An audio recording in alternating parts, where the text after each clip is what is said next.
Ça m'a fait mal parce que les gens ils disent ouais on est gênant, les gens ils disent ouais on est... Non là c'est les gens ils disent que je suis un arnaqueur.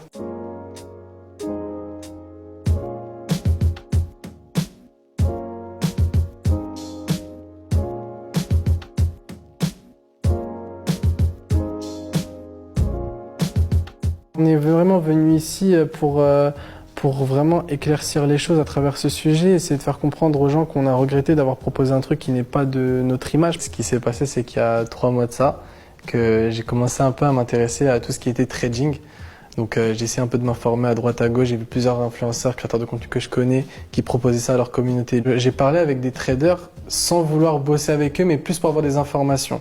Ensuite, un trader m'a proposé de faire un compte Telegram que j'allais en gros booster et ensuite il a dit qu'il allait me prendre si le compte marchait. Donc j'ai fait ce test-là, j'ai ramené des gens et il a eu, on va dire, je sais plus, il m'a dit 50 messages, un truc comme ça, donc il m'a dit c'est bon, on va te prendre. Il a mis un snap qui dirigeait vers un compte de pronostic.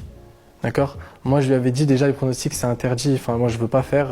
C'est interdit la religion et tout. Moi, je veux pas faire. Donc, il m'a fait ça, on va dire, en douce. Il a pas vraiment assumé la chose. Donc, moi, j'ai coupé les ponts et je voulais carrément arrêter cette chose de tout ce qui était trading et tout. Ensuite, il y a un trader. Il m'a appelé, il m'a dit, écoute, on va te prendre. Genre sans test et tout, je te prends un billet, tu viens demain à 8h à Dubaï. On m'a beaucoup vendu du rêve, ça je peux le dire. On m'a dit Naël, voilà, tu vas ramener telle personne, tu auras 25%, si tu dépasses 200 personnes, tu auras... parce qu'il faut mettre un dépôt et du coup moi je prends 25% sur le dépôt de quelqu'un qui va mettre. Et à partir de 200 personnes, bah, je prends 35%.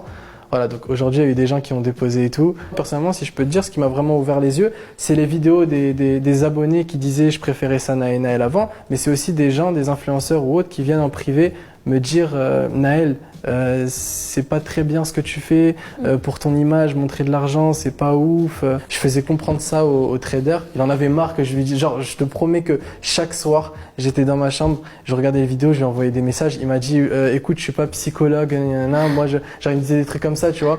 Et je lui disais, ouais, mais tu vois, il y a beaucoup de personnes qui sont déçues de moi et tout. On devrait faire ça d'une autre manière, un peu d'expliquer et tout. J'ai préféré rentrer en France et lui dire que je voulais arrêter. Dès que je lui ai dit, bah, pour l'argent, c'est comment? Il m'a dit, ouais, bah, c'était une avance sur la prise en charge que je t'ai pris et tout. Les billets, les activités, c'était non. Pas du tout prévu ça de base. Je suis rentré de Dubaï avec 0 €. Mettre la faute sur les autres, c'est trop facile, tu vois. Moi, personne m'a pointé une arme, m'a dit tu fais ça.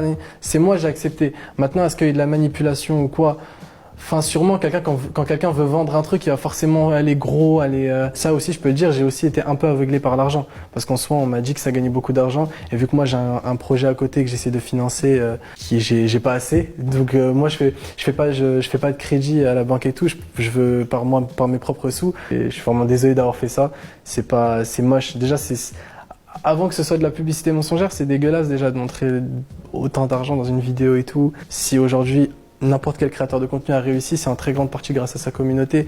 Donc, faut aussi aller de leur sens et s'ils sont pas d'accord, bah, faut les écouter. Sana, elle est même pas dans le coup et au final, elle se retrouve dans le coup. Tu vois, c'est-à-dire, c'est compliqué. C'est vraiment compliqué. Mentalement, ça touche beaucoup. Enfin, on a arrêté les réseaux sociaux depuis qu'on est à Dubaï. Il y a beaucoup de personnes qui savent même pas qu'on est rentré en France parce que elle voulait même plus faire de vidéos pendant je sais pas combien de temps. Du coup, bah, j'ai dit, bah, on va faire une pause. On fait plus de vidéos. Bah, je me suis sentie très mal.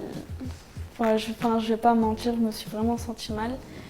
Et je me suis aussi sentie mal pour Naël, surtout pour Naël, parce que c'est lui qui recevait le plus. Ouais, ça m'a fait mal parce que les gens ils ont dit que j'étais un arnaqueur. Là, c'est plus les gens ils disent ouais on est gênant, les gens ils disent ouais on est... Non là, c'est les gens ils disent que je suis un arnaqueur, tu vois. Sachez qu'on va reprendre le contenu d'avant, désolé de vous avoir déçu.